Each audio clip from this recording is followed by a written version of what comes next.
10 години сум во Дрисла и можам да ве уверам, тезата дека Дрисла го загадува Скопје е неточна. Одговорно тврдам и жалам што имаше некакви изјави од одредени политичари дека се увезува радиоактивен отпад, дека се гори радиоактивен отпад, дека се увезува индустријски опасен отпад, дека на Дрисла има 6 печки, дека Дрисла не знам што е, Чернобил. Таму работат 160 луѓе кои секоја година одат на лекарски преглед, им се издава лекарско уверение, дали се здрави, дали може да работат, вклучително и јас сум втор човек на депонијата Дрисла, прв италијанецот, кој секојдневно одам на работа. Јас живеам во аеродром.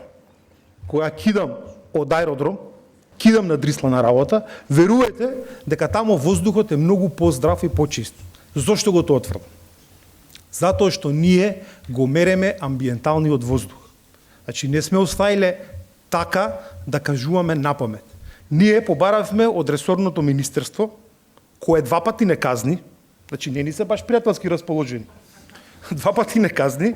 Првиот пат не казни, кога дојдов јас 2011 година, ги испуштавме исцедителните води директно во Маркова река. Не казнија, но условно. Ке направите базенти, каде што ќе рециркулирате водата пак надзад на водепонијата, за да не ве казниме. И ние го направивме тоа. Вложивме скоро £500,000.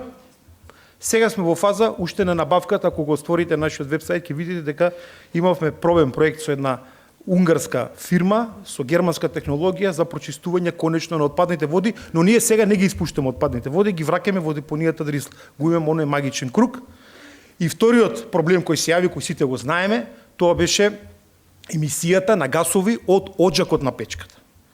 Го решивме тој проблем, ставивме филтер, таа печка е набавена многу одамна, е донација од Велика Британија, им благодариме. Ние модернизиравме, но набрегу таа печка ќе да замине во историјата. Еве прв пат ќе соопштам дека ние менуваме технологијата и многу набрегу ќе биде променета технологијата. Имам многу да зборувам. Сме отворени за невладиниот сектор.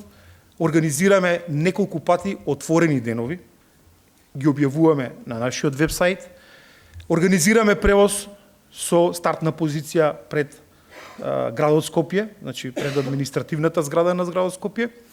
И за сите невладини организации, здруженија, приватни лица, кога сакате, нормално со најава, можете да дојдете да видите.